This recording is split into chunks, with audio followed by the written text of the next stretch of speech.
Hi viewers, welcome to our channel. ప్రస్తుతం మనతో పాటు ఇమ్మంది రామారావు గారు సీనియర్ జర్నలిస్ట్ ఉన్నారు. ఒకసారి వారితో మాట్లాడదాం. సార్ నమస్కారం సార్. నమస్తే బాబు. సార్, జూనియర్ ఎన్టీఆర్ గారు రీసెంట్ గా ఒక టెంపుల్ కి అమౌంట్ ఇచ్చారు అని చెప్పేసి ఒక న్యూస్లు రావడం చూస్తున్నాం. సో వీడియోలు కూడా చాలా మంది ఎన్టీఆర్ గారి ఫ్యాన్స్ షేర్ చేయడం చూస్తున్నాం. ఆ శిలాఫలకం పైన పేర్లు ఉండడం చూసి అసలు ఎక్కడ ఏ టెంపుల్ కి ఇచ్చారు, దీనికి సంబంధించిన వివరాలు సార్. తూర్పుగోదావరి జిల్లా జగ్గంపేట దగ్గర భద్రకాళి సమేత వీరభద్ర స్వామి అనేటువంటి ఆలయానికి మరి ఆయనకి ఎలా మరి నమ్మకం కలిగిందో లేకపోయినట్టయితే మరి వాళ్ళ అమ్మకి ఏం చెప్తే అదే కదా. వాళ్ళ అమ్మ కూడా ఈ మధ్యకాలంలో తారక్ మీద ఏడ్చే వాళ్ళు ఎక్కువ అయిపోయారు. తారక్ తాలూకు అంటే సినిమాల్లో కూడా బాగా బిజీ అవ్వడం, సంపాదన పెరగడం, ఇవన్నీ వాళ్ళకు ఒక ఇన్నర్ ఫీలింగ్ ఉంటుంది కదా. ఇటువంటి పరిస్థితుల్లో అకారణంగా మన మీద నిందలు వస్తున్నాయి, ఎంతమంది శాపాలు పెడుతున్నారు, ఎంతమంది కుటుంబానికి దూరంగా ఉన్నామని అనుకుంటున్నారు అనేటువంటి ఆలోచనలతో వాళ్ళ వెళ్తే బాగుండు. భద్రకాళి సమేత వీరభద్ర స్వామి అంటే వాళ్ళే ఆపదల్లో ఉన్న వాళ్ళని రక్షించే స్వామి ఆయన. అక్కడ ఇద్దరు కూడా చాలా ఫోర్స్గా పనిచేస్తారు, భద్రకాళి కానీ వీరభద్ర కానీ. అందులోనూ తూర్పుగోదావరి జిల్లా కాకినాడ రాజమండ్రిలో ఆ వీరభద్ర స్వామి, వీరస్వామి ఇవన్నీ చాలా ప్రసిద్ధి మాట. ఎక్కువ పేర్లు ఉంటాయి, వీరబాబు ఇలా అన్నమాట. అదే వీరభద్రుని కూడా బాగా నమ్ముతారు అక్కడ. ఆ కారణం చేస్తాక ఒక 12.5 లక్షలు ఆయన ఆలయానికి ఇచ్చాడు. మరి నా ఉద్దేశం ఏంటంటే 12.5 లక్షలు ఆలయానికి ఇచ్చి ఏమాత్రం పేరు ఏమీ లేకుండా సైలెంట్గా ఉన్నాడంటే అది ఎలా బయటికి తెలిసింది? బయటికి తెలిసిందంటే ఎవరో ఒకరు చెప్పారు కదా. ఆయన చెప్పలేదు, పెద్ద ఫంక్షన్ చేసుకోలేదు, పబ్లిసిటీ చేసుకోలేదంటే ఈరోజు 12.5 లక్షలు చాలా తేలికైపోయింది. ఇప్పుడు ఈ మధ్యకాలంలో పవన్ కళ్యాణ్ విరాళం కానీ, లేకపోతే చిరంజీవి గారి విరాళం కానీ, లేకపోతే ప్రభాస్ అయోధ్య రామ మందిర అంటే మహోత్సవం ప్రారంభ సమయంలో ఇచ్చే విరాళం కానీ కోట్లలో ఉన్నాయి గనక ఈ లక్షల్లో ఉన్న విరాళం బయటికి రాకపోవచ్చు అన్నమాట. అందుకే బయటికి తెలియలేదు. ఏది ఏమైనప్పుడు కూడా విరాళం అన్నది విరాళమే. ఇప్పుడు మనం ఇచ్చిన డబ్బు మీద కొంతమంది భక్తులు అంటే అన్నప్రసాదాలు స్వీకరిస్తున్నారంటే, వాళ్ళ ఆకలిని తీరుస్తున్నారంటే ఆ పుణ్యం ఊరికైపోదు. అంటే మనం మంచి చేసినా ఆ పుణ్యం పోదు, చెడ్డ చేసినా ఆ పాపం పోదు. అది మనం ఆలోచించుకోవాలన్నమాట. బట్ తారక చేసింది డెఫినెట్గా ఒక అంటే భక్తుల తాలూకు విశ్వాసాలే కదండి శక్తి. ఇప్పుడు తిరుపతిలో వెళ్ళినట్టయితే ఆ శక్తి పనిచేసే విధానం ఒకలాగా ఉంటుంది. అమీర్పేట జంక్షన్లో గుడి ఉందనుకోండి, అంటే ఒక తిరుపతి ఆలయం లాంటి గుడి ఉందనుకోండి, ఆ గుడికి వెళ్తే మనకేమో ఆ ఫీలింగ్ ఉండదు. తిరుపతిలో ఆ కొండెక్కుతుండగా మీకు ఆ ఫీలింగ్ వేరు, శ్రీశైలంలో కొండెక్కుతుండగా ఫీలింగ్ వేరు. అంటే ఎందుకు చెప్తున్నారంటే అట్లాంటి అట్మాస్ఫియర్ కూడా కలగాలి కదా. ఆ అట్మాస్ఫియర్ వీరభద్ర సమేత అంటే భద్రకాళి సమేత వీరభద్ర స్వామి అంటే అక్కడ ఒళ్ళు గగ్గురు పొడిచేటువంటి మేళతాళాలు, ఊరేగింపులు జరుగుతూ ఉంటాయి అన్నమాట పండుగ సందర్భంగా. ఇవన్నీ ఏమవుతాయంటే ఆ ఆలయం మీద ప్రత్యేకమైన శ్రద్ధ అంటే భక్తులకి కలుగుతుంది. ఆ కలగడం మూలంగా ఆయన ఏదో చిన్న విరాళం ఇవ్వచ్చు. ఓకే సార్, ఈ నేపథ్యంలో మనం ఎన్టీఆర్ గారి సినిమాల గురించి మాట్లాడుకోవాల్సి వస్తే ఇప్పుడు అప్కమింగ్ ఫిలిమ్స్ దేవరా ఒకటి ఉంది, వార్ 2 రాబోతున్నాయి. ఈ సినిమాలు ఎలా ఉండబోతున్నాయి సార్? మొన్న వెళ్ళాడు వార్ 2కి బొంబే. అక్కడ వాళ్ళ బొంబేలో తారక్ని రిసీవ్ చేసుకోవడం చూసి బొంబే కూడా అసలు ఆశ్చర్యపోయారన్నమాట. చాలా మంచి పేరు తెచ్చుకున్నారండి. RRR సినిమా తర్వాత వాళ్ళకు మంచి గుర్తింపు వచ్చింది. అయితే దేవర సినిమా చాలా బాగుంది అంటున్నారు. వీళ్ళు కూడా ఒక వ్యాపార మార్గమే కదా, ఆల్మోస్ట్ ఆల్ సినిమా అంతా అయిపోయింది అనుకుంటున్నారు. ఇప్పుడు సినిమా దేవర 2 అంటున్నారు. అయిన దానికి ఇంకో 10% పెంచినట్టయితే 1, 2 అయిపోతాయి కదా. 1 ఒక రేటు, 2 ఒక రేటు, మొత్తం ఓవరాల్గా ఓ 200 కోట్ల రూపాయలు లాభానికి అమ్ముకోవచ్చు కదా. అయిన అమౌంట్ మీద ఇంకో 200 కోట్లు అంటే అమ్ముకోవాలంటే మంచి లాభాలే పొందేటువంటి అవకాశం ఉంది.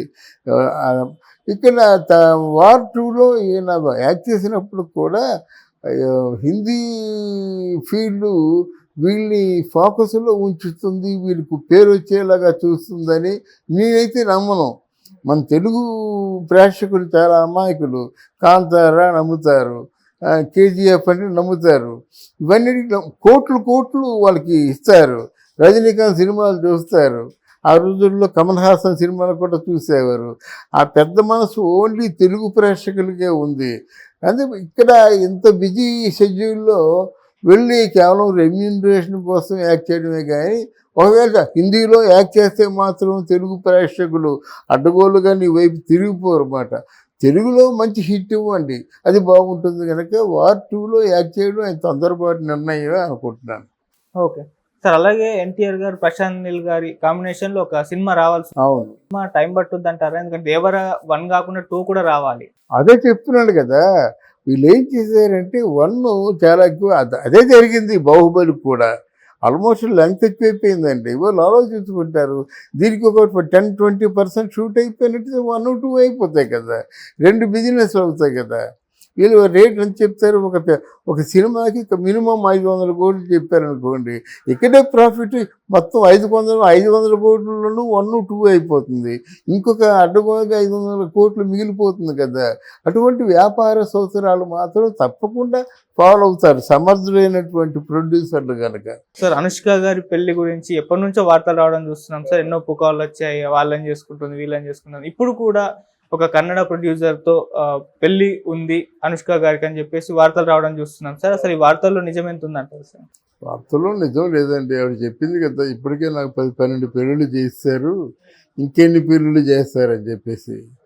నిజానికి అనుష్క పెళ్లి గురించి రకరకాలుగా అనుకుంటే ఇప్పుడు ఆవిడికి మనసులో ఉండాలి. కానీ రాఘవేంద్రరావు గారు కూడా కొడుక్కి ఇచ్చి పెళ్లి చేస్తే బాగుండు అనుకున్నారు. ఆ మాట అనడం కూడా జరిగింది. అంటే మనకి ఈ పుకార్లన్నీ నిజం కాదు. జనరల్గా ఏదో వాళ్ళకి ఇలాగైతే బాగుండు, వీరిద్దరూ జంటగా ఉంటే బాగుండు అన్నారన్నమాట. ఎవరిద్దరు జంటగా ఉంటే బాగుండు, ప్రభాస్ను అనుష్క జంటగా ఉంటే బాగుండు అన్నారు. నిజంగా అది ఆ తాలూకు దాన్ని ఏమంటారు, ఆ రూమరు నిజమేనేమో అని నమ్మారు మన జనాలు. ఇది నమ్మడానికి కారణం ఏంటంటే, ఆ కృష్ణరాజు గారు చనిపోయినప్పుడు డే అండ్ నైట్ అక్కడే ఉండి ప్రభాస్ గారిని కొంచెం జాగ్రత్తగా చూసుకుందన్నమాట. హెల్త్ డ్యామేజ్ అవ్వకుండా చాలా జాగ్రత్తగా చూసుకుంది. చూసుకున్నంత మాత్రంలో భార్య అయిపోవాలని లేదు. తర్వాత ఒక విధంగా చెప్పాలంటే, కృష్ణరాజు గారు డైరీలో ప్రభాస్కి అనుష్కని పెళ్లి చేసుకోమని చెప్పినట్టుగా ఉంది. ఇంకో వార్త ఏమంటామంటే, నువ్వు అంటే అనుష్కని పెళ్లి చేసుకోవద్దు అని చెప్పినట్టుగా ఉంది. మరి ఇవన్నీ ఈ పుకార్ల లెక్క వస్తాయన్నమాట. మరి ఒక విధంగా మనం కూడా నమ్మడానికి కారణం ఏంటంటే, ప్రభాస్నే ఎక్కువగా నమ్మామన్నమాట. ఎప్పటికైనా ప్రభాసే అనుష్కని పెళ్లి చేసుకుంటాడు అని అనుకున్నాం. అలాగే అసలు బిగినింగ్లో ఎవరు గోపీచంద్ కూడా అనుష్కతో చాలా మంచి గట్టి ఫ్రెండ్షిప్పే ఉంది అని చెప్పాడు. కొంచెం రొమాంటిక్గా కూడా చాలా బాగా యాక్ట్ చేస్తుండేది అన్నమాట. అందరూ ఆశ్చర్యపోయేలాగా యాక్ట్ చేస్తుండేది అన్నమాట గోపీచంద్తోని. ఒక విధంగా గోపీచంద్కి ప్రభాస్కి అంత సన్నిహితమైన సంబంధాలు ఫ్రెండ్షిప్ ఉండడానికి కారణం కూడా అనుష్క అనుకుంటాను. బహుశా వాళ్ళ ముగ్గురు ఫ్రెండ్స్ కావచ్చు. కానీ ఇక్కడ ఏంటంటే, అనుష్క కొంతకాలం ఫారిన్ కంట్రీలో ప్రభాస్తో ఉండడం, కొంతకాలం వాళ్ళిద్దరూ కలిసి అంటే టూర్సు, హాలిడే ట్రిప్స్ వెళ్ళడం ఇట్లాంటివి జరిగాయి కనుక ఇది కొంచెం ఇంతవరకు స్థిరంగా వినిపించినటువంటి రూమర్ అన్నమాట. కన్నడంలో ఎవరో 42 ఏళ్ల వయసు వాడిని పెళ్లి చేసుకుంటుందంటే రేపే వస్తుంది. ఇదంతా నా మీద కుట్రతో చేస్తున్నటువంటి ఈ రూమరు. దీంట్లో ఏమాత్రం నిజం లేదు. ఇది ఇటువంటి నిజం ఏదైనా ఉంటే నేనే మీతో చెప్తానని చెప్తుంది అన్నమాట. మనం కూడా రేపు వినబోతుంది అదే చెప్తుంది. నాకు ఇంతవరకు అట్లాంటి ఆలోచన లేదు. చేసుకుంటే మీతో చెప్తా కదా, దాపరకు దేనికైనా అంటుంది. ఓకే అది సార్, అంటే మరి ఈ వార్తలు అసలు ఎందుకు పుడుతున్నాయి, ఎలా పుడుతున్నాయి అంటారు సార్? వార్తలు ఇప్పుడు సోషల్ మీడియా చాలా ఉధృతంగా పెరిగిపోయిందండి. ఆ మీడియా సస్టైన్ అవ్వాలంటే ఏదో కొన్ని ఛానల్స్ పేరు చెప్పను, లేని వాటిని చెప్పేస్తారన్నమాట. మనకి ఎంత గుండె ఆగిపోయే వార్తలు కూడా చెప్తారన్నమాట. రమాపురం మరణం, అలాగే ఎవరో బతికుంటుండగా చాలామందిని చంపేశారన్నమాట. ఇది నిజం కాదు, కానీ ఇట్లాంటి ఉండడం వల్ల వాళ్ళకి ఈ ఎటువంటి ఆనందం, పైశాచిక ఆనందం పొందుతారో తెలియదు, కానీ ఇది ఫేక్ వార్తలు పుట్టిస్తారు. దానివల్ల ఏదైనా కొంచెం ఆ టీఆర్పీ రేటింగ్ వస్తుందేమో అనేటువంటి ఆలోచన. లేదు సరే, మరి ఈ వార్తలపైన ఇప్పుడు అనుష్క గారు ఏమన్నా రెస్పాండ్ అయ్యి చెప్తారంటారా సార్? తప్పకుండా రెస్పాండ్ చెప్తారన్నమాట. ఆవిడ పెళ్లి చేసుకుంటున్నది ఒకరినైనప్పుడు